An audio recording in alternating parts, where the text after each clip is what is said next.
Boa noite, caros amigos.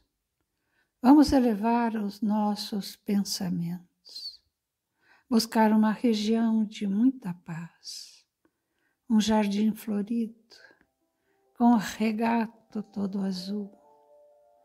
Nesse jardim encontraremos, ali sentado a uma pedra, a Jesus. Sentemo-nos aos seus pés. Amado Jesus, só temos a te agradecer, Senhor, pelo muito que temos recebido do teu amor. Te agradecer, amado Jesus, pelo nosso lar, pela nossa família, pelos nossos amigos, por estarmos, Senhor, nesse instante, reunidos em teu nome. Te agradecemos, ó Jesus, por essa terra abençoada que nos recebe com tantas flores, com tantos perfumes, para que tenhamos a oportunidade de caminharmos um pouco mais rumo ao teu coração amantíssimo.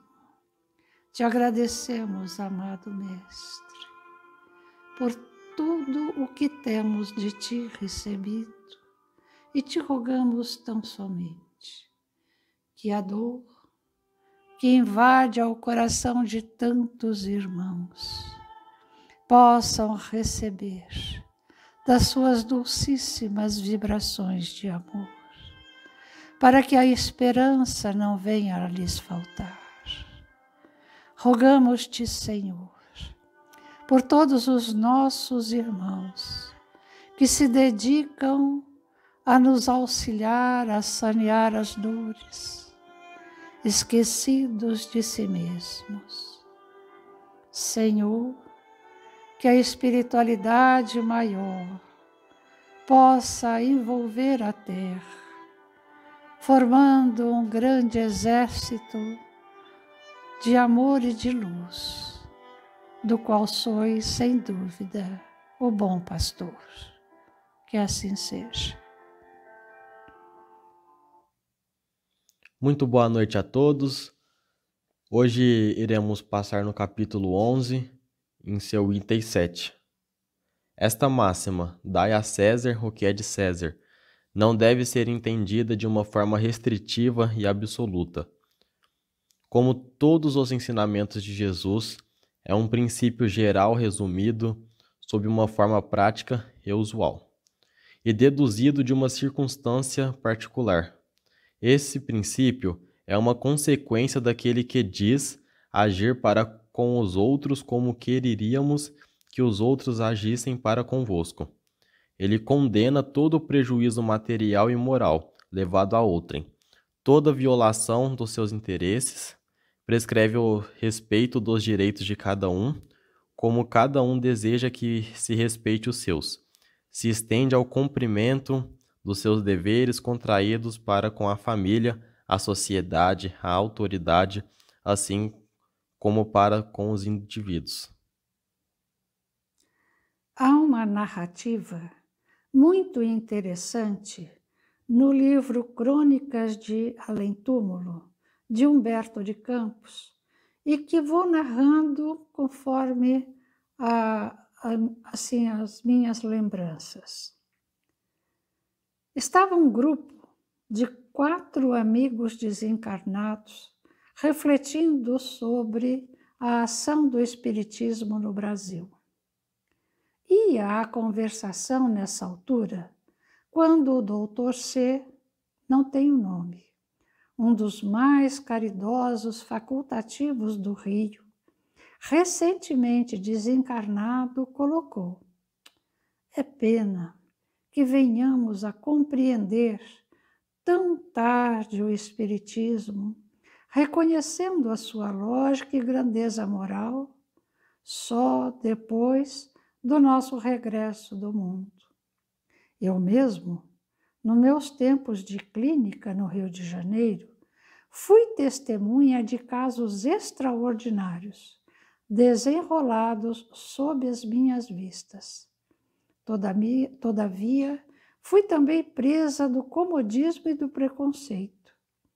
E o Dr. C., como se mergulhasse os olhos no abismo das coisas que passaram, continuou pausadamente. Eu já me encontrava na residência que ficava na praia do Botafogo, quando lavrou na cidade, olha que interessante, gente, um surto epidêmico de gripe. Aliás, com mínima repercussão comparada à epidemia que ocorreu após a guerra, que foi a de 18. E como sempre contava, entre aqueles que recorriam à minha atividade profissional, diversos amigos pobres dos morros, e particularmente da prainha, foi sem surpresa que numa noite fria e nevoenta, abri a porta para receber a visita de uma garota de seus 10 anos, humilde e descalça, que vinha trêmula e acanhada solicitar os meus serviços. Doutor, dizia ela, a mamãe está muito mal e só o Senhor pode salvá-la. Quer fazer a caridade de vir comigo? A sua graça infantil me impressionou muito e o estranho fulgor dos seus olhos, bem como o seu sorriso melancólico. Considerei tudo quanto esperava a minha atenção urgente e procurei convencê-la da impossibilidade de a seguir, prometendo atendê-la no dia imediato. Todavia, a minha pequena interlocutora exclamou com os olhos rasos de água: "Oh, doutor, não nos abandone. Ninguém, a não ser a proteção de Deus, vela por nós neste mundo. Se o Senhor não quiser nos auxiliar, a mamãe estará perdida e ela não pode morrer agora. Venha. O Senhor não teve também uma mãe que foi o anjo de sua vida?" A colocação da menina tocou fundo o meu coração, porque eu lembrei da minha doce mãe, que embalava os sonhos da minha existência, comprando com o suor da sua pobreza honesta os livros e o pão que eu precisava. Eu devia auxiliar aquela pequena, fosse onde fosse. A medicina era o meu sacerdócio. E dentro da noite chuvosa, que molhava todas as coisas, o táxi rolava conosco como fantasma barulhento, atravessando as ruas alagadas e desertas. Aquela menina, triste e silenciosa, tinha os olhos brilhantes. Seu corpo magrinho recostava-se inteiramente nas almofadas, enquanto os pés minúsculos se escondiam nas franjas do tapete. Perguntei a ela: há muito tempo que a sua mãe se acha doente? Ah, não, senhor. Primeiro fui eu. Quando estive mal, tanto a mamãe cuidou de mim que até caiu cansada e enferma também. E sente a sua mãe? Muita febre, não consegue dormir. Às vezes eu grito para os vizinhos, mas parece que não nos ouvem, nós somos duas isoladas. Mas a mamãe diz que a gente precisa sofrer, entregando a Deus o coração. E como soube você aonde eu moro? Ah, foi a visita de um homem que eu não conhecia. Ele chegou à nossa porta, bateu devagarinho, disse que o senhor era um amigo que ele estimava muito, ensinou a sua casa e me prometeu que o senhor nos atenderia.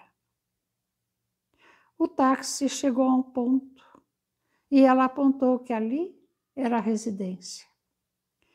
E batíamos a porta modesta de uma choupana miserável. Mas espere, doutor, eu lhe abrirei a porta passando pelos fundos. e já inquieta, desembaraçada, desapareceu sob as minhas vistas.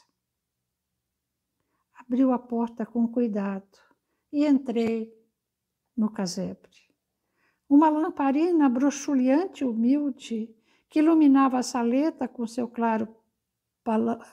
clarão pálido, deixava ver no catre limpo um corpo de mulher desfigurado e disforme. Seu rosto, sulcado de lágrimas, era o atestado vivo das mais cruéis privações e dificuldades. Seu nome era Nilbe, e ela estava petrificada pela dor. Aí, as minhas primeiras perguntas, ela respondeu em voz suave e débil: Não, doutor, não tente arrancar minha alma desesperada das garras da morte. Nunca precisei tanto como agora deixar para sempre o calabouço da vida. Nada me resta, deixe-me morrer. Eu coloquei a ela: Senhora, vou tomar todas as providências que o seu caso está exigindo.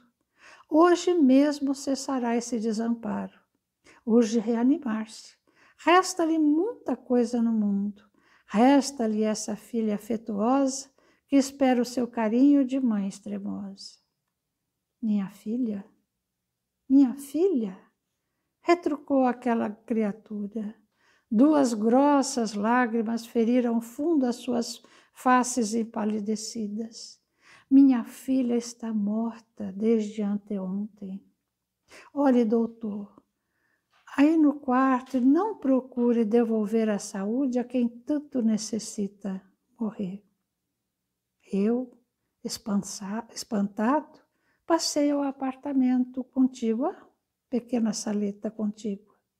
O corpo de cera daquela criança misteriosa que me chamara nas sombras da noite, ali estava envolvido em panos pobres e claros. Seu rosto imóvel, de boneca magrinha, era um retrato da privação e da fome.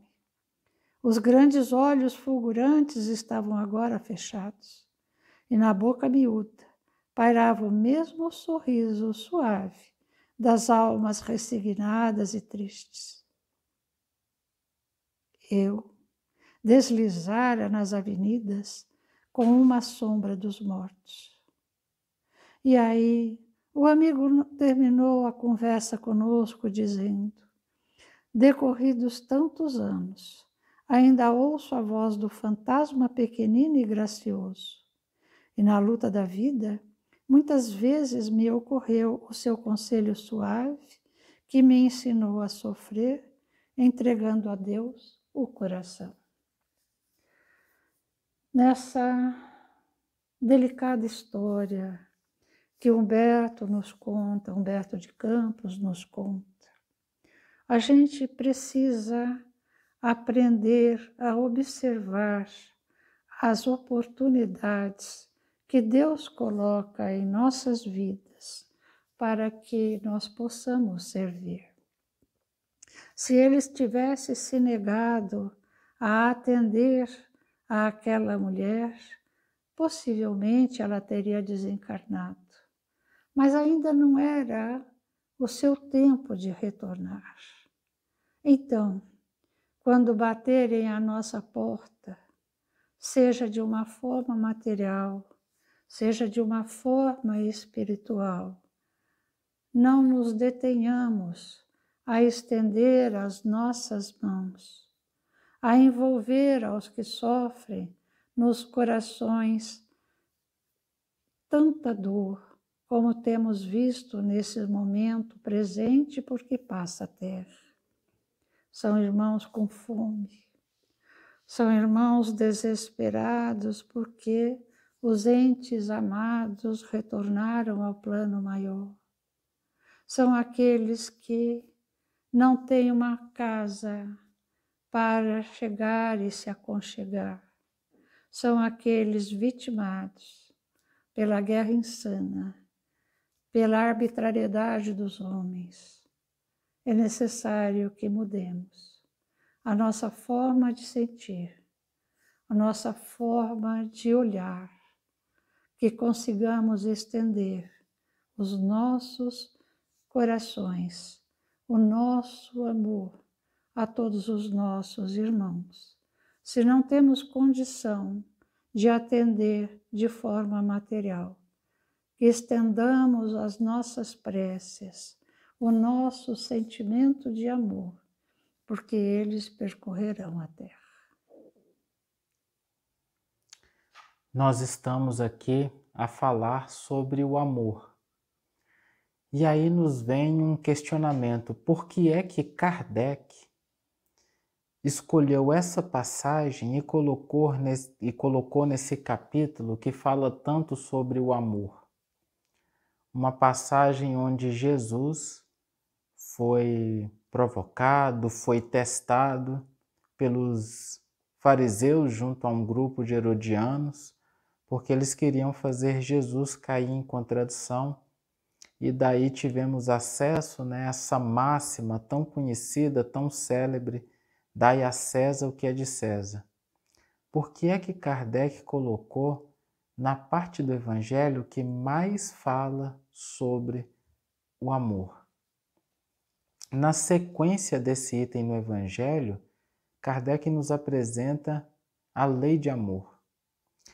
Tudo tem uma finalidade. E, na verdade, tem uma conexão muito profunda para que a gente possa refletir.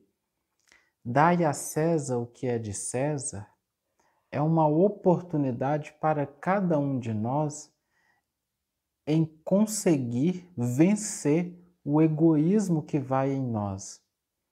Nós tendemos a ser muito dóceis, até muitas vezes afetuosos e amorosos, quando as nossas vontades estão sendo atendidas, quando os nossos desejos não sofrem nenhuma frustração.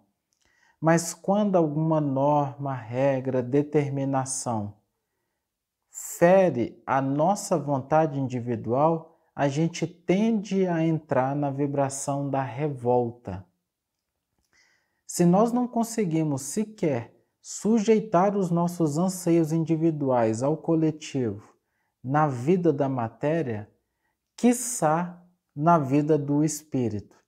É um convite inicial para que possamos vivenciar a vibração da obediência, da resignação, da renúncia, de pensar no coletivo antes de pensar em nós mesmos.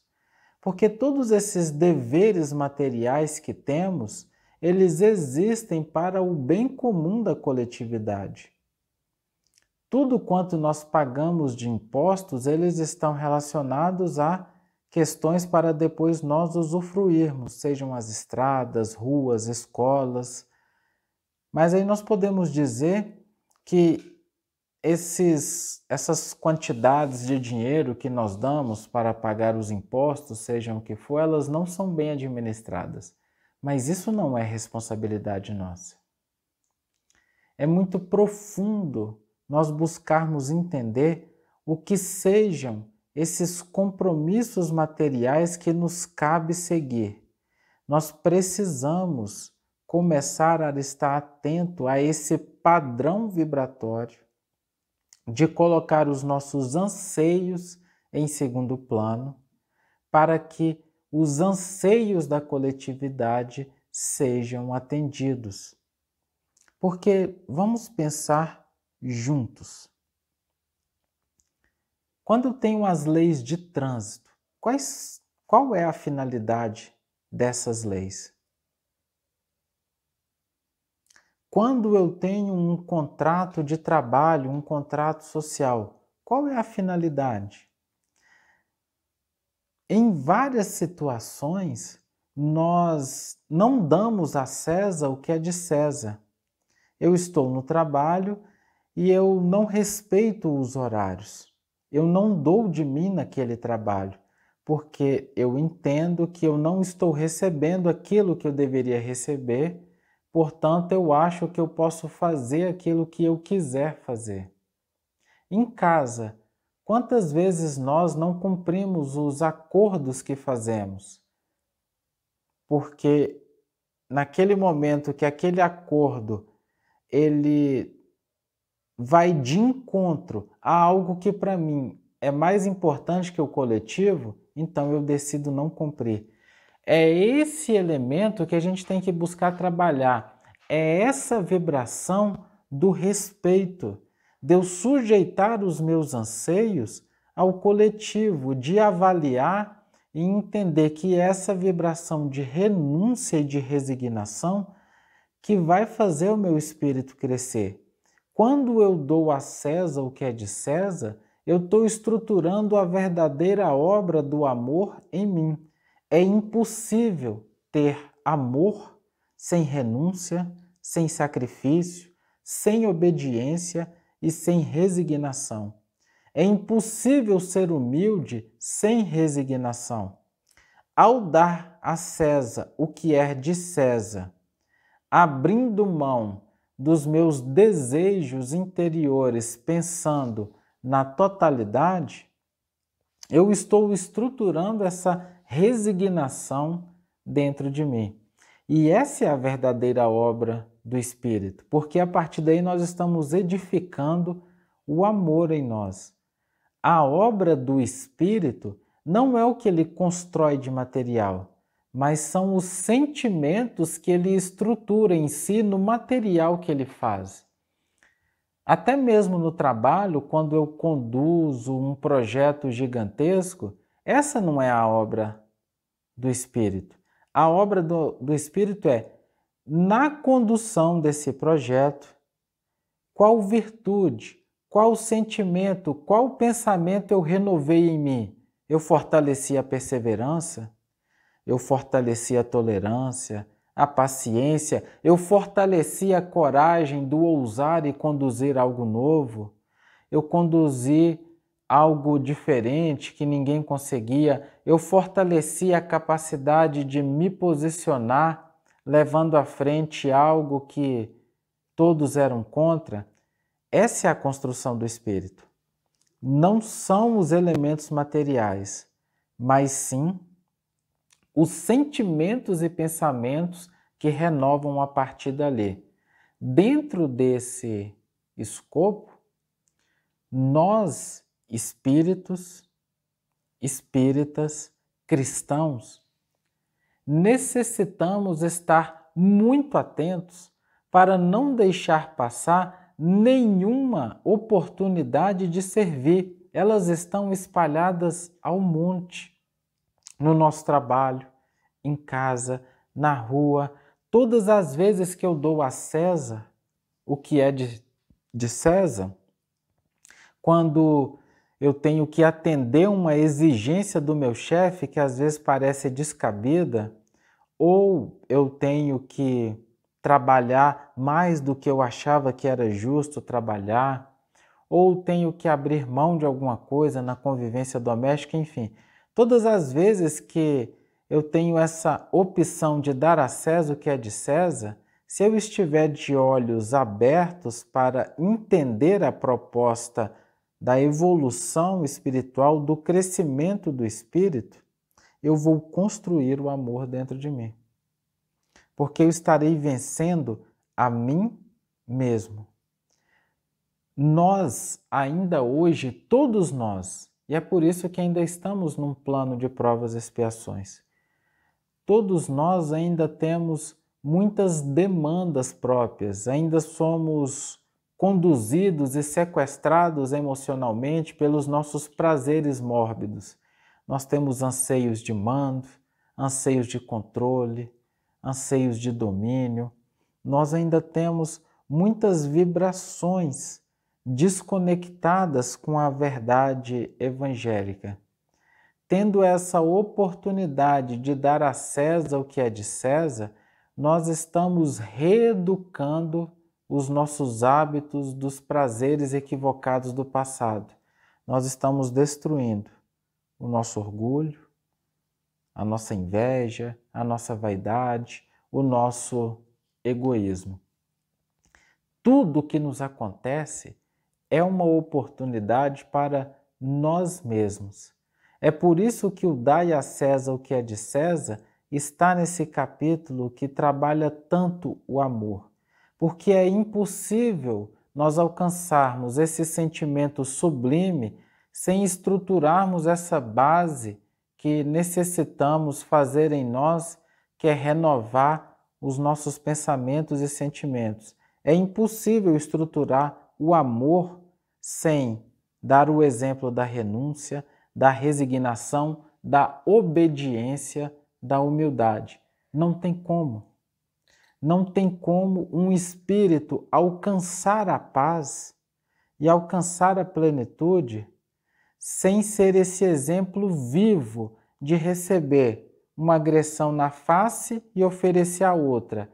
Sem o espírito dar esse exemplo vivo de pedir para andar 1000, ele não anda só 1000, ele anda 2000. E ele dá a túnica, ele dá a capa, ele carrega a sua própria cruz sem nunca agir com violência, a despeito de e apesar de. Esse exemplo de sacrifício, dessa vibração de amor, sem nenhum ato de revolta, de violência, essa é a verdadeira propriedade, a verdadeira construção do Espírito. Se nós não conseguirmos dar a César o que é de César, nós nunca conseguiremos dar a Deus o que é de Deus. Porque se a gente não consegue seguir nem as leis terrenas da moral social, que são tão falhas e tão permissivas, será que nós vamos conseguir seguir as leis divinas? Se nós não conseguimos controlar a nós mesmos num ambiente de normas que permite tantos excessos, que permite tantas arbitrariedades, porque nos é lícito embriagar-nos e sermos vítimas de espíritos vampirizadores, como coloca André Luiz. Nos é lícito nas redes sociais falar mal das outras pessoas e dizer que isso é liberdade de expressão. Tantas coisas que nos são permitidas e nós não sofremos consequência nenhuma.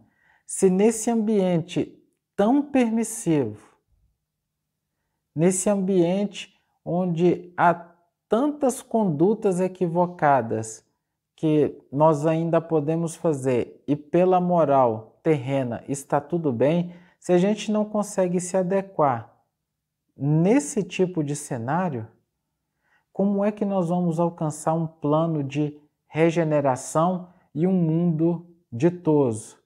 Um mundo onde nem sequer se pensa o mal. Mundos felizes, onde todos se amam e nós recebemos um amor profundo e nesses planos não se sente nada contrário à lei. Então aproveitemos essas oportunidades que nos batem à porta para que nós possamos cada vez mais treinar a renúncia, a resignação e o servir incondicional, livre de qualquer resistência ou sentimento de revolta, para que nessa jornada nós possamos dar os primeiros passos para a sublimação do sentimento do amor em nós. Amado Mestre Jesus, Pai querido de tanto amor,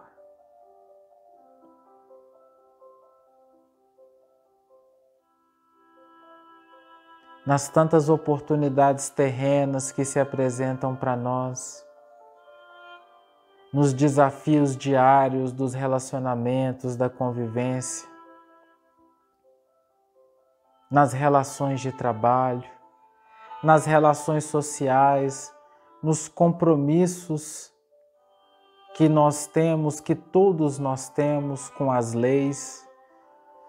Nós pedimos a Ti que nos ampare e nos auxilia, para que consigamos enxergar em cada uma dessas situações uma oportunidade de crescimento para o nosso espírito.